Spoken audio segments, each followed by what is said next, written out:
Utang na loob daw ni Pangulong Bongbong Marcos sa mga Dabawenyo ang pagkakapanalo niya bilang presidente. Ito ang galit na mensahe ni Davao City Mayor Baste Duterte kay PBBM. Sinabi niya yan kagabi sa birthday rally sa Rojas Avenue, Davao City ng ama niyang si dating Pangulong Rodrigo Duterte na nakakulong sa International Criminal Court. Narinig niyo po yung sinabi ni Baste. Wala daw po yung mga Dabawenyo na yan kung wala sila. 'Di ba? Wala daw po si PBBM kung wala yung mga Dabawenyo na yan. Wala din naman si Sara Duterte kung wala yung mga loyalista, 'di ba? Pero kayo, naniniwala ba kayo na pag sinabing Dabawenyo, solido yan sa mga Duterte? Naniniwala ba kayo? O kung sino yung taga Davao dyan, mag-comment dito. Kasi ako, taga Davao din ako, Baste. Wala kayo kung wala ako. Bakit? Isa ako sa butante.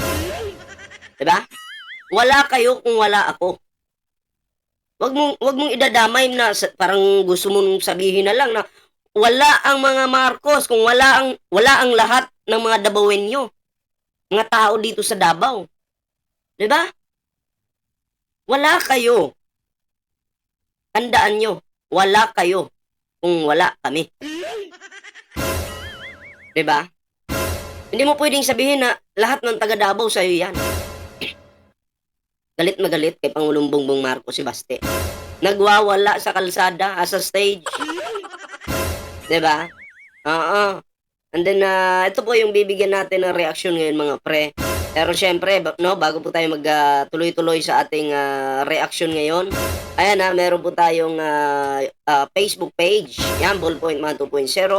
Huwag niyo pong kalimutang i-follow yung ating Facebook page. Yan. And syempre mga pre, meron po tayong Team Virador. At syempre kung hindi ka pa nakasubscribe sa ating YouTube channel, huwag kalimutang mag-like, share, and subscribe para naman po maging updated kayo sa lahat ng mga uploads natin. Ayan so eto na mga pre, at bigyan po natin ito ng reaksyon. Pero bago po yun mga pre, bago yung kay Baste, okay? Unahin po muna natin itong kay Sara Duterte. Inuulit-ulit ko po ito kasi ito po yung nakakasama sa ating bansa. Itong mga banta-banta na to. Itong mga mura-mura na to. Kasi ginagaya po ng mga kabataan, ng mga matatanda, 'di ba? Okay lang naman kung ekspresyon mapapamura ka, pero yung meron kang tatargetin na tao na mumurahin mo, presidente pa ng Pilipinas, mali na 'yan. 'Di ba? Medyo nasanay tayo 'di ba? Ako nagmumura din ako, pero yung minumura ko talaga yung mga karapat dapat mong murahin. Hindi yung mga nagtatrabaho ng matino, 'di ba? So ayun, at bigyan natin ng kaunting reaksyon itong pagbabanta ni Sara Duterte dito kay President Marcos. 'Di ba? Or PBBM, kay First Lady Liza Marcos, kay Speaker Martin Romualdez. Ano po ang magiging epekto nito sa mga Pilipino, lalong-lalo na sa mga kabataan at sa ibang bansa? Anong magiging tingin sa atin? Okay, so ito po panoorin po muna natin ang video ito. Yan. Huwag kang mag-alala, ma'am, sa security ko. Kasi may kinausap na ako na tao. Sinabi ko sa kanya, kapag pinatay ako, patayin mo si BBM, si Lisa Araneta, at si Martin Romualdez. No joke. No joke. Pero nung in-interview na po si Sara Duterte, sabi niya wala naman daw siyang sinabing ganun. Pero nakalimutan niya po na may video. Ngayon, ang videong ito, Vice President ka, nandiyan ka sa kadiliman. Ang videong ito, at tapos nilabag mo pa. Di umano, nilabag po ni Sara yung rules ng House. Kasi pag si Lopez lang yung nakakulong, dapat siya lang. Bakit pumasok ka? Bakit sumama ka? Diba? Bakit sumama ka? Ang tanong dito, makakabuti ba itong ginawa ng Vice Presidente sa ating bansa? Hindi po. Dahil unang-una yung mga Pilipino masasanay po ng pagmumura. Tingnan mo, karamihan ng mga estudyante ngayon na mga maka-Duterte sa mga paaralan ay nagmumura na. Hindi lang po nagmumura. Yung picture ng ating Pangulo, pinupunit. Pinapalit si Digong kahit hindi na presidente. Di ba mga bastos? Hindi lang po nagmumura, nagiging bastos pa. At itong mga paaralan na to, ina-allowed po ng mga teacher. Hinahayaan lang na gawin ng kanyang mga estudyante yan. Diba? May mga video na nagbabiral ngayon. Binabastos po ang Pangulo ng Pilipinas ni si Pangulong Bongbong Marcos. Tama ba yon? Kawalan ng respeto yan. Noong panahon ni Digong, walang kumontra sa'yo. Hinayaan ka na magtrabaho kahit may mali na. Pero ngayon, panahon ni PBBM, hayaan mo siyang magtrabaho. Maganda naman yung ginagawa, hindi naman pumapatay yung tao. Hinuhuli lang naman yung mga drug lord. Tapos ang dating, kasalanan ng Pangulo. Hayaan yung matapos. Dapat marunong kayong rumispeto. Kasi kung hindi kayo marunong rumispeto, may kalalagyan kayo. Oh, tingnan mo yung mga 28 plus. 28 yata na OFW doon sa Qatar. Saan sila humingi ng tulong ngayon? Sa gobyerno ni Pangulong Bongbong Marcos. Pero basher sila ng Pangulo. Diba? Basher po sila ng Pangulo. Ganyan po katatanga itong mga to.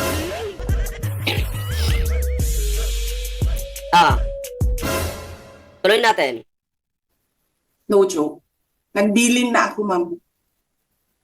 Pag namatay ako, sabi ko, huwag ka tumigil hanggang hindi mo mapatay sila. And then he said yes. Nagbili na daw po siya. Excuse me. Nagbili na daw po siya. Pag pinatay siya, patayin din daw yung 3. Sino? Si Pangulo, First Lady, Speaker. Patayin daw. Ngayon, gusto siyang pakinggan ng NBI. Pinatawag siya makailang beses, pero hindi siya pumunta.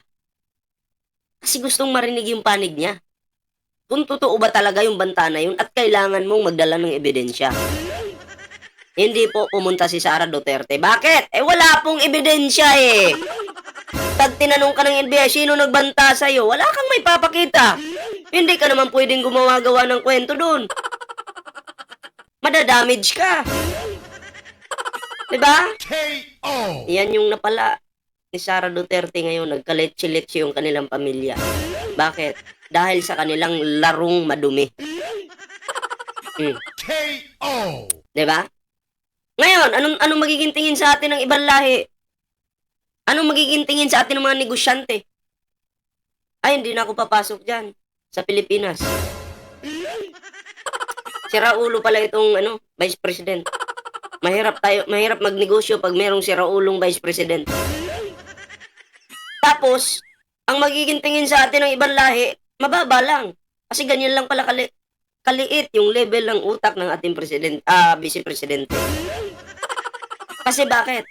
Si Vice Presidente nagbabanta, si Pangulo nagtatrabaho para sa Pilipinas. Sino maliit utak? Hindi ba yung nanghihila pababa? Diba? KO! Nanghihila pababa eh. Ang magiging tingin ng mga ibang lahi sa atin, mga Pilipino yan, mga grabe, bastos yan. Kahit sa ibang bansa, nagkakalat ng dumi. Yung mga rally nila, yung mga DDS doon. Hindi sumusunod sa rules ng Qatar. Nangyari, hinuli. KO! Diba? Huli. Yun yung napala.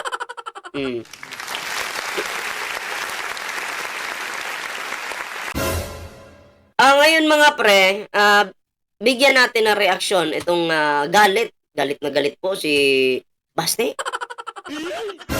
Galit na galit si Baste sa kanyang kay PBBM. Eto na.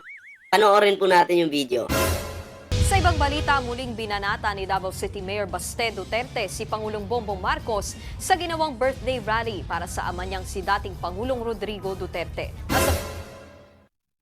Binanata na naman si PBBM. Frontline ng balitang yan ang aming Mindanao correspondent na si Braille Montalvo.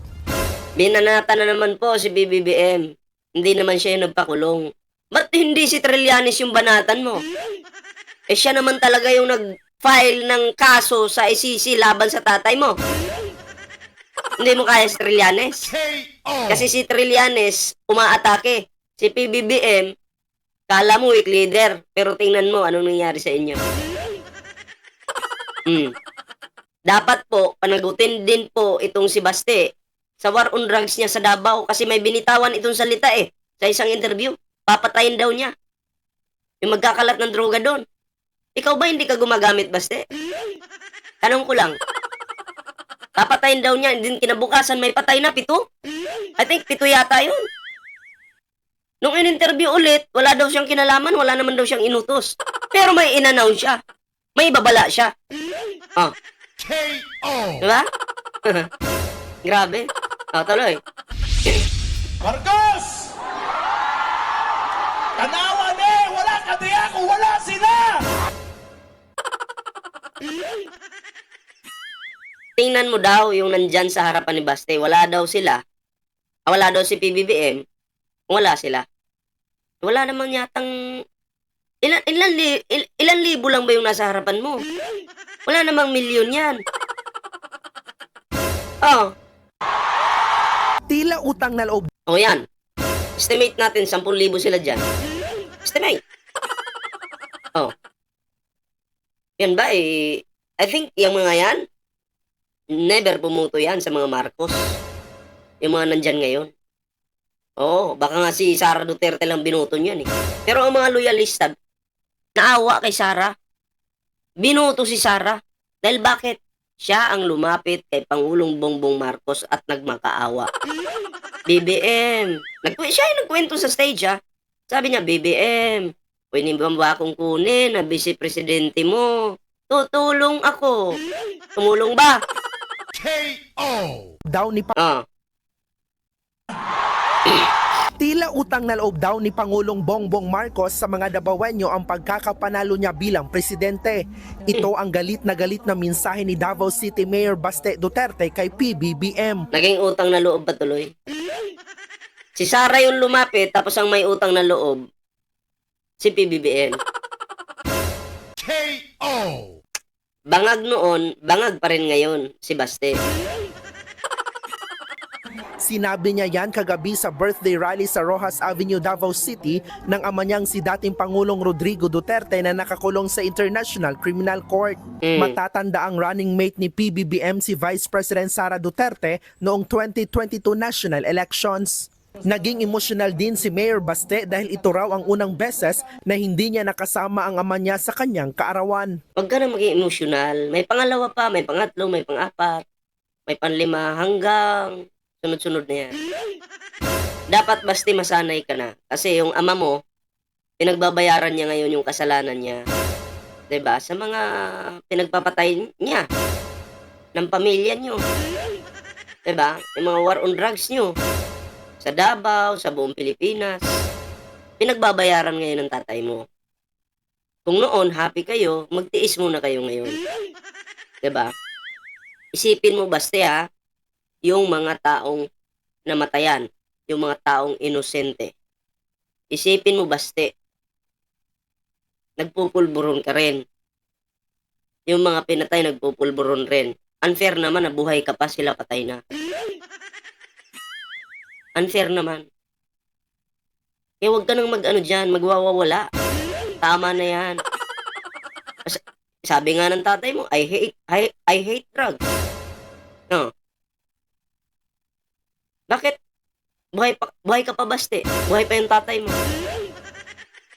Diba dapat kinakalaban niyo yung sarili niyo? KO. Kaya okay lang yan. Malungkot ka.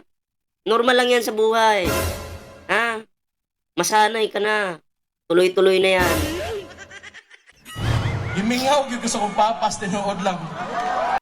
Himingaw gyud daw siya sa iyang papa, oy. Kaluoy ba ni si Baste? Papa is papa.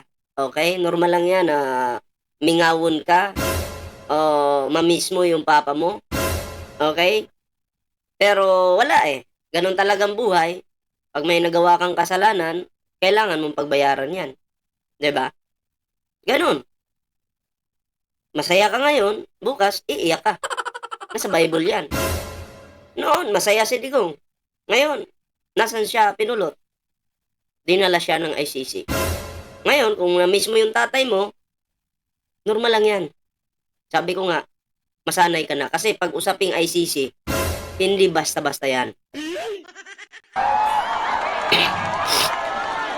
Mo na yung pinakaunang birthday niya nga, wa na ko sa makit eh. Binanatan din ng alkalde ang pamimigay ng ayuda ngayong election season. Pamimigay ng ayuda. Halos lahat naman eh. 'Di ba? Halos lahat. Pagdating ng eleksyon, may namimigay ng ayuda. 'Di ba? Si PBBM lang yung nakita ko noon na namigay ng ayuda kahit presidente pa si Digong. Pero hindi binabalita sa media. Simula ng pagkaupo ni Digong, namimigay na po si PBBM noon ng ayuda. Pero hindi binabalita sa media. Sako-sakong bigas yung pinamimigay. Pero hindi binalita sa media. Si PBBM yung naiba eh. Walang eleksyon, namimigay. Kahit hindi pa, sariling pera niya yung pinamimigay niya. Hindi naman siya yung presidente sa panahon ni Digong eh. Diba? Namimigay. Eh kayo, diba baste nagpaayuda kayo sa Davao? Di umano. Pinalinya nyo yung mga Davaoenyo ng pagkahaba-haba tapos 150 lang daw yung di umano yung binigay nyo. Ang haba. Yun daw yung pamasko nyo sa kanila. KO. Yun lang. Damage ka dyan. Ganang ayuda, ang ginagamit nila garon. Waan ninyo tanan! Kung pwede di na mo mananghin, kay inyohan na daan. Libo-libong supporters naman ng dating Pangulo ang dumalo sa rally. Bukod kay Mayor Baste, present din ang ilang kaalyado ni Digong na sina Senator Bongo at Senator Bato de la Rosa. Sige lang ba to? Matsimpuhan ka rin pag may ICC na talaga, may warrant na. Pag may warrant na kasi kahit nasa rally ka, I think pwede kang hulihin kung may warrant of arrest na. Maging si Philip Salvador, nagkaroon din ng drone show bilang pagpupugay nila kay Digong. Meron ding mga nag-concert. Ang Katulad yan, eleksyon. Sabi nyo, kinukontra niya yung Pangulo kasi pupunahin ko to isa-isa ha. Pupunahin ko to isa-isa. Ang atake ni Baste sa administrasyon, namimigay daw ng ayuda. Pag malapit na eleksyon, yung ayuda, bigay daw. Kanino bang pera yan? Sabi niya, hindi, sa inyo yan, ubusin nyo na, mga ganun. Eto, may papakita ko sa inyo. maging si Philip Salvador, nagkaroon din ng drone show bilang pagpupugay nila kay Digong. Katulad niyan. Katulad nito. Yan. Drone show. Okay? Drone show. Kaninong pera yung pinanggastos nyo dyan? Hindi nga. Okay. Pagpalagay natin sa rally na yan, campaign rally na yan, wala kayong binigay na ayuda. Pero tingnan nyo, may drone show. Kaninong pera ito yung ginamit nyo dito? Pera nyo ba yan? Yung pinanggastos nyo dyan sa drone show na yan? O pera ng taong bayan? Huwag mo akong sabihan na hindi ka gagastos sa drone show na yan. Mabuti pa nga yung ibang politiko eh. Ayuda yung binibigay, nakakain ng mga Pilipino. Kayo pa drone show pa kayo? Nalalamon ba yan? Nakakain ba yan?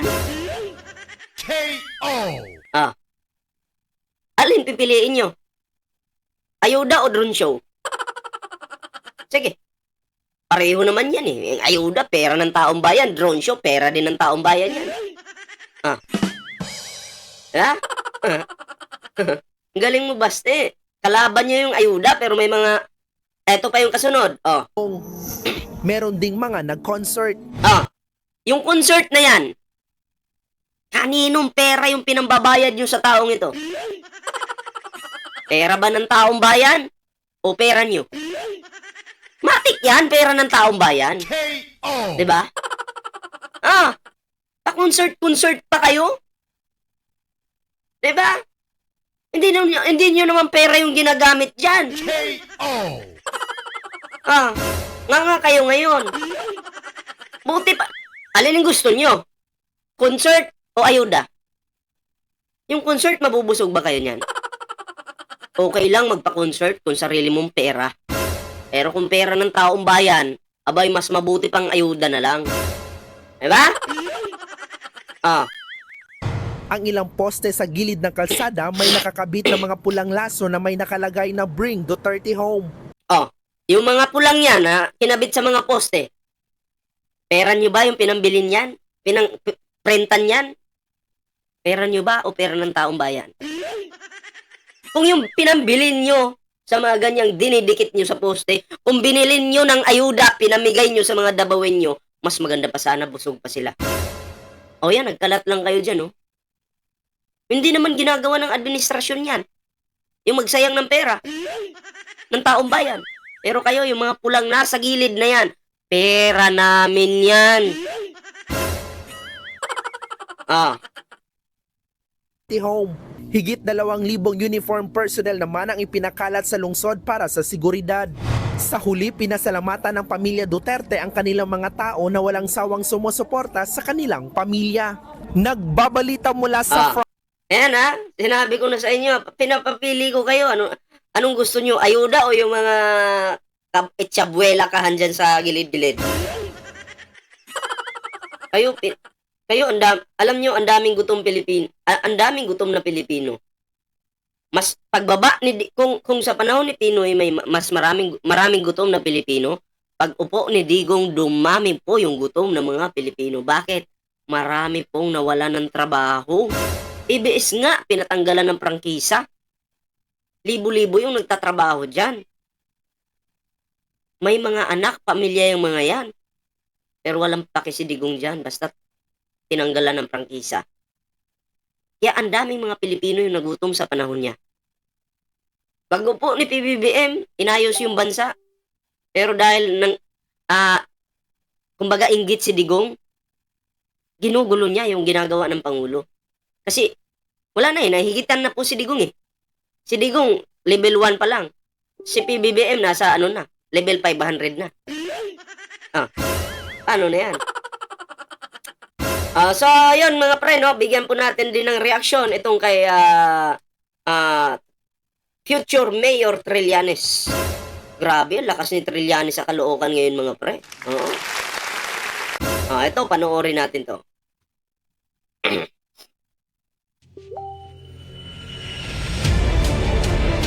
Ayan mga t-shirt. I think mga t-shirt yung hinahagis ni former Senator Trillanes, no? Tingnan mo itong mga tao dito. T-shirt ang hinahagis ni Trillanes dyan. Alam mo kung t-shirt lang, hindi na ako lalabas. Pero dahil mahal nila si Trillanes, wala po silang paki sa t-shirt. Yung t-shirt parang bonus na lang eh. Ang gusto nila makita yung tao. Kaya tingnan mo, lumabas po sila sa bahay para kay Trillanes.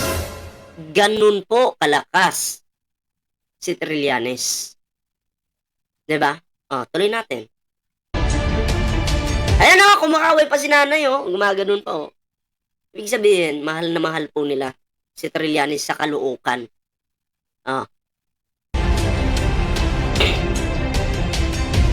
Ayan Karamihan po na nagmamahal kay Trillanes, mga nanay po talaga, mga lolo, 'di ba?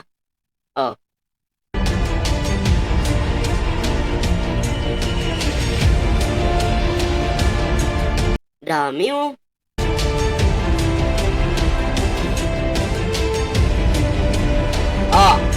pati mga motorista, mga motorista dyan, kumakaway din. Partida. Baka yung iba dyan, diba, nasa ibang lugar pa. Oh. Yan, no? Hindi katulad nung rally nila, sino ngayon si Philip Salvador, nilangaw. Kaway-kaway siya, wala namang kumakaway sa kanya. KO. Di ba? Oh. So, lahat ibig sabihin po, yung mga kumakaway dito, agree na itong si Digong ay madala ng ICC. Bakit? Alam naman nila na si Trillanes yung nanguna dyan eh. Di ba? Ibig sabihin, ayaw nila sa mga Duterte. Okay?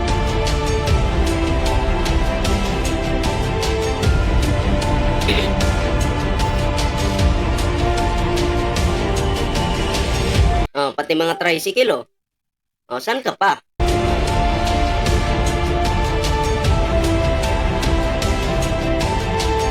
Ang dami, oh. Oh, ano natin, ah. Oh, yan.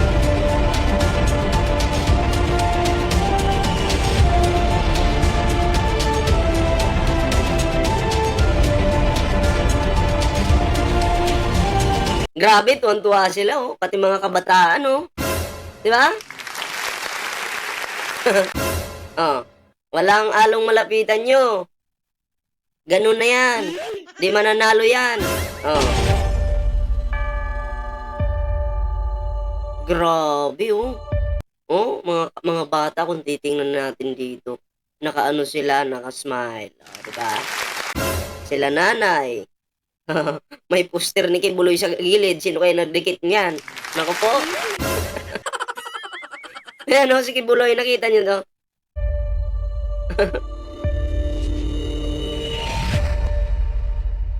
Oh, di ba? Oh. Yun. Ganun po kalakas si Trillanes dyan. Kaya, wag po nating, kung gusto po nating mabago yung kalookan, si Trillanes po. Kasi pag may problemang tinutukan yan, tatapusin niya po yan. Katulad ng ginawa niya dito kay Digong, nakita niyang problema si Digong sa ating bansa, hindi niya po tinantanan ang problema na naging problema sa ating bansa. Talagang ginawa niya ng paraan para madala ng ICC si Digong. Yan yung nararapat sa kalookan. Diba? So, ayun lang po yung ating video ngayon mga pre. Maraming salamat po sa pagsama sa ating video ngayon. Ayan at syempre, no, bago po tayo magtapos sa ating video, meron po tayong Facebook page, Ballpoint Man 2.0. Yan, huwag niyo pong kalimutang i-follow yung ating Facebook page, mga pre. Yan syempre may timberador din po tayo. Ayan so hindi pa nakasubscribe sa ating YouTube channel, huwag kalimutang mag-like, share, and subscribe para naman po maging updated kayo sa lahat ng mga uploads natin. Ayan so maraming salamat mga pre. Kita-kits po tayo sa susunod na video.